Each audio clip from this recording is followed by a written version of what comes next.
Basketball Talk Pro. The reason I'm following the formats on these 8 videos that we're talking about, by leaving you with a list of videos that pertain to what we're talking about. I think it's very important for you to use the material that is there, and I'm trying to list them for you so that you have easy access. If you go to the website, it's very easy. You got the date, you got the name, and you can move into archives and get them very quickly. You have a chance to see a lot of things, hear a lot of things that you wouldn't have any other chance to, even by going to clinics. I do want to explain this about today's session, practices. I did a thing for the book that I'm writing, and I want to explain that.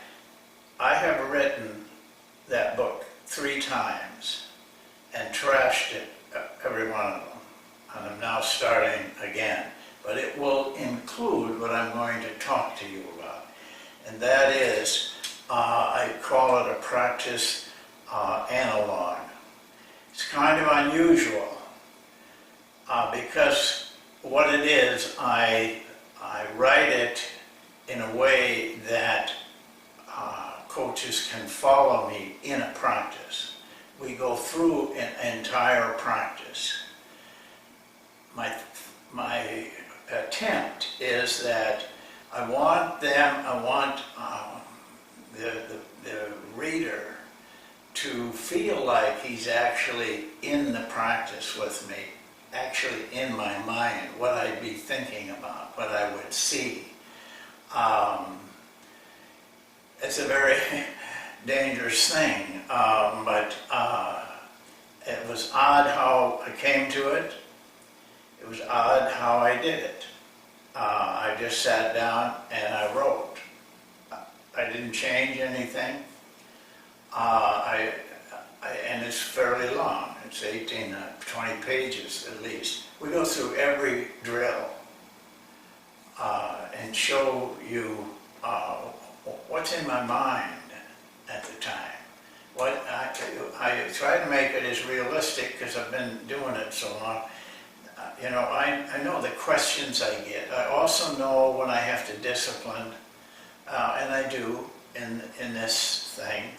But I feel very uncomfortable about it. I've never seen anything like it, never, in any books or anything. But I feel a little bit self-conscious about it. I struggled with saying it was mine.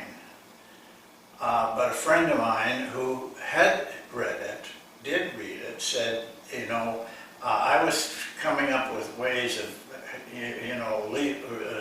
almost like fiction, using different names and everything, and the person told me, listen, it would be false if you didn't admit that it's you. If they don't like it and it's wrong, then you have to take the blame. So that's what I did. But I am not going to put it in the list. What I am saying to you is, if you're interested in it, you've got to contact me, because I don't want to just lay it out there. I only want people who really are interested in running good practices. You have to email me or call me, and I put it on the list that how to do it if you request it. Well, practices to me are so important. I mean, that seems to me to be apparent. What else do we do? This is where we really make everything work for us or against us. I think, I have no doubt, I think it's the most important thing a coach does, is practice. And even though that should be apparent, It really isn't.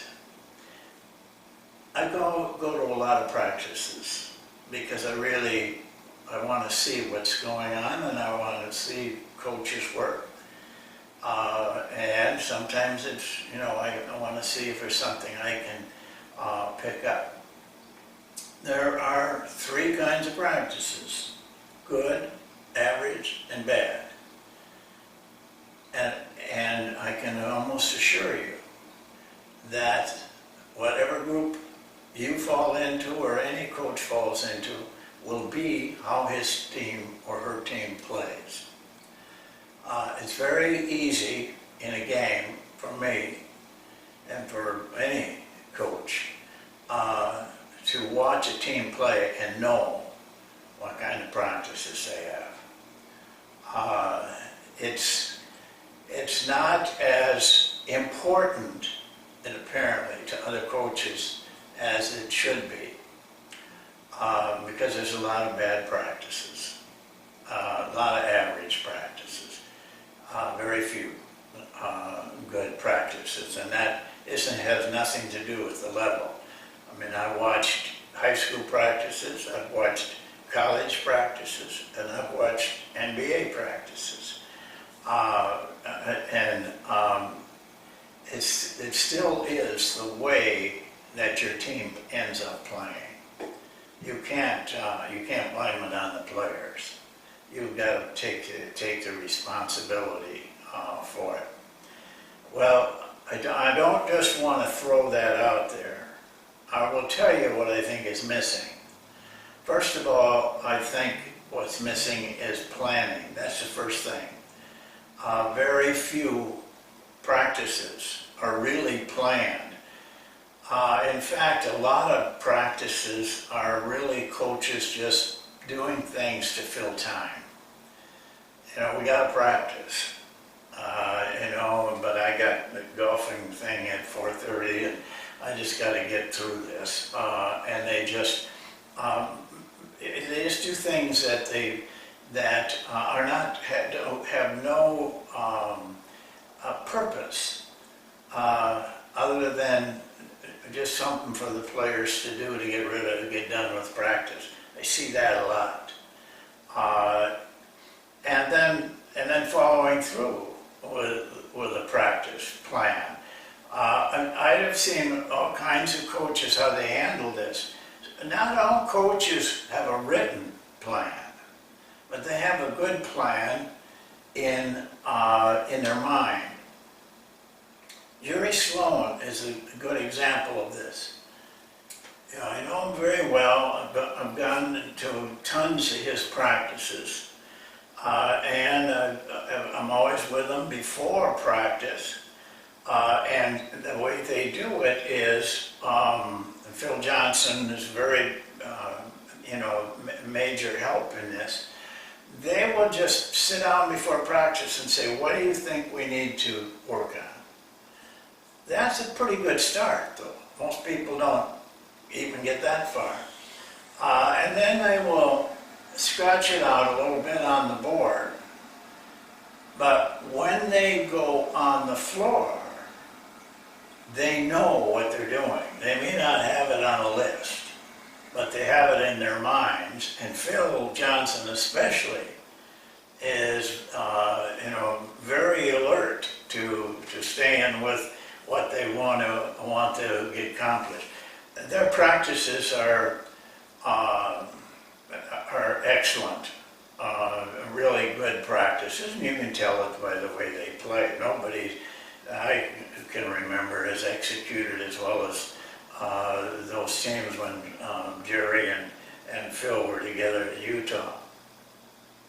That's one thing I think is a problem. Really don't know what they're going to do in practice. Now, the other thing I think maybe this is as apparent and wrong as anything is attention in practice. They're not attentive. I'm not saying any particular group, but overall, coaches are not attentive to what's going on. They don't get involved in the drill they're running or the offense. It's kind of throw things out there and then just sit back, that can be good if you're attentive to what you're doing. But they just lack the passionate and intense attention that is not. I'm not saying you have to talk all the time. You don't have to correct everything. You've got to allow players to play, but you've got to be in it with them. Your mind has got to be there, really involved in what's going on.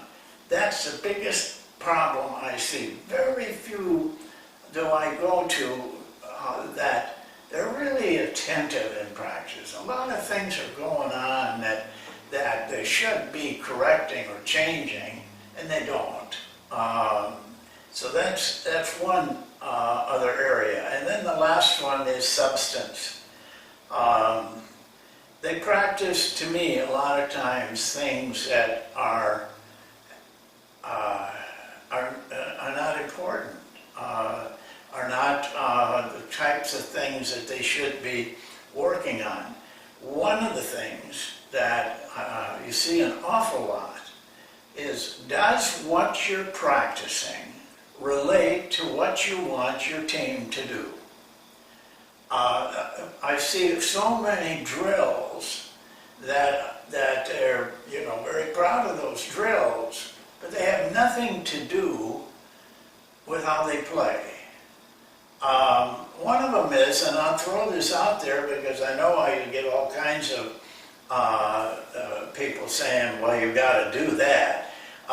One of them is 3-on-2 and 2-on-1 practices, drills. All I ask you to do is sit down with any game, college or NBA or whatever. Count the number of 2-on-1s and 3-on-2s in a game. Very, very few of them. Hardly any of them. Why are you practicing that if you're not going to see it in a game? I'll get this, working on the passes and all. You can work on those in a more realistic thing. Just look at how a fast break takes place in a film. Slow it down and look at where your players are. Running the lanes, for one thing. Nobody runs the lanes in a game. They just run. One coach that I know, outside of myself, was Don Nelson, when I worked with him. He recognized that. He did not care where they ran, and he told them that. He did have a verbal thing that he used that I'm not going to tell you. But basically, they just got the ball and everybody ran. The ball was maybe slower. And the only thing he asked is that the ball get in the middle of the floor if they could. If not, then stay going down the line. But it was really a game-like practice of the fast break. And if you look at your own practices, try to look and see, does this really relate to what we want to get done? Or are we just practicing it because it's a nice looking drill? A lot of that. These guys are player development guys. I see a lot of things that they're doing that have nothing to do with playing in a game. To me, that's a waste of time. So I think you have to take very serious consideration of how you run a practice. That's your bread and butter. That's what it's all about. That's where discipline takes place. That's where learning takes place. Everything takes place in practice. You've heard me talk a lot about that in the last 5 years. Because I just feel like one thing a coach should be able to do and must be able to do is run a good practice. And I really don't care what level you're at. I'm not impressed by levels. And also, I'm not impressed either by the thought that our type of players can't do this. A coach just contacted me about our defense, the ball line defense, and he said, our players are slower to get out on, say, contesting a shot. It's all relative. Yes, your players are slower than an NBA guy getting out there. But you don't have to go out and guard another NBA guy, too. You're guarding players that are just as slow as your players, or small, or whatever thing you say.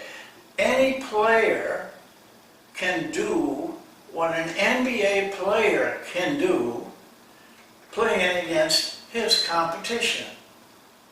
It doesn't make any difference. Whatever I say and hear, if I'm using an example of an NBA player or a college player or a high school player, the competition is the same for them. They're just as big, just as small, just as fast, just as slow at any level. So it's all very relative. So what's good for one level is good for all the levels, as far as I'm concerned. So I hope that you will take my enthusiasm for practicing. Personally, I love to practice. I love it better in the games.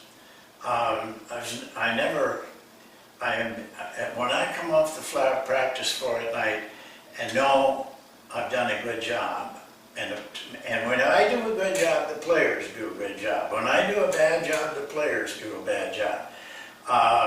There's nothing that satisfies me more. I just love being on that practice floor.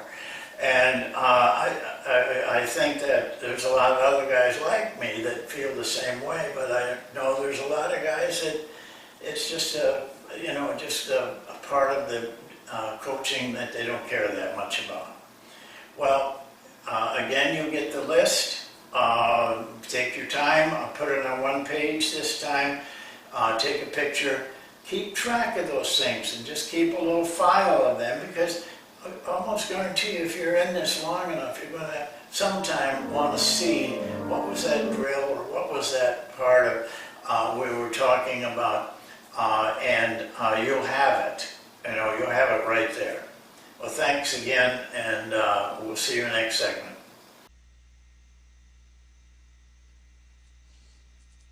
Well, you should know what to do. This is the third time this list comes up, and all I'm just kind of suggesting to you is take a picture of it, do whatever you need to write it down. You may be able to print it, I don't know, off of your computer, but the drills are there, and you should keep a record of them and be able to go to them anytime you want to. And you should want to. You should be looking for things now that practice is coming up. So I'll just let it run here for a while, and then we'll just shut it off.